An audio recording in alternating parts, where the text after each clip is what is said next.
दूसरा sir question ये है कि जो मौजूदा हालात के अंदर इस वक्त जो बात हुई है, मोहसिन नकवी साहब ने भी की है कि तमाम की तमाम जो पॉलिटिकल फोर्सेस हैं उनको बैठकर मुल्क के अंदर जो इस वक्त मसाइल हैं उनको हल तलाश करना होगा, और क्योंकि सिस्टम बैठ चुका है, अब ये सिस्टम बैठ चुका है तो ये वजीर दाखिला साहब ने जो पब्लिकली बात की है इससे क्या मायूसी नहीं फैली, और क्या जो इजहार उन्होंने किया जिस अंदाज में किया इससे जो नौजवान हैं उनकी होप किल नहीं हुई? Thank you.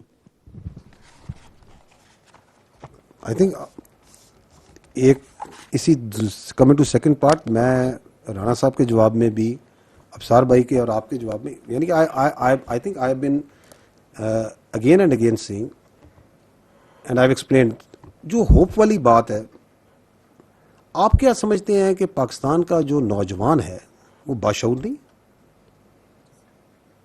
बहुत बाशऊर है। I have the privilege to interact with this wonderful youth of Pakistan multiple times in schools, colleges and other forums, and let me tell you, they have much more clarity than we had at their age.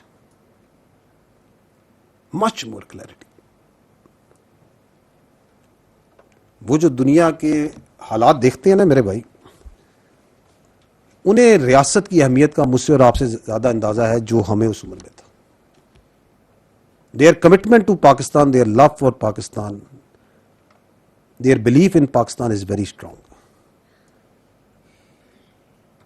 And they understand, I think, because they are out and they have 50, 70 years ahead of them of life, कि what challenges they are facing personally in life and this country is facing.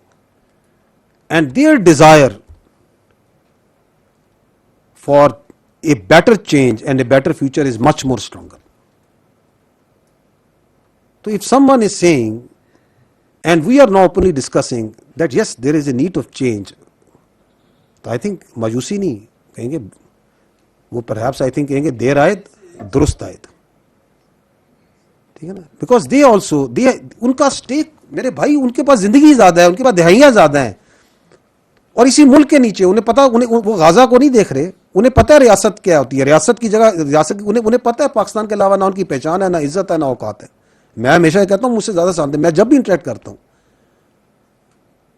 एक चीज, there are multiple things that move you once you meet them, कि what great youth we have, what clear headed youth we have. तो ये उनकी requirement है मेरे भाई, ये उम्मीद कम नहीं हुई, ये उनकी हौसले कम नहीं हुए। उन्होंने कहा okay, so there is a thought that is going on, there is a process that is going on, there is a requirement. अब उसका तरीका जो है वो आइन और कानून और अवाम, और then they are the biggest stakeholders. अगर पॉपुलेशन वाइज भी देखा जाए तो सबसे बड़ा स्टेक होल्डर वही है ना। विल ऑफ द पीपल की बात की जाए तो विल ऑफ द पीपल का सबसे बड़ा कंपोनेंट तो वही है। तो हम तो यही कह रहे हैं, विल ऑफ द पीपल ले ले तो यूथ बता देंगे आपको व्हाट डू दे वांट।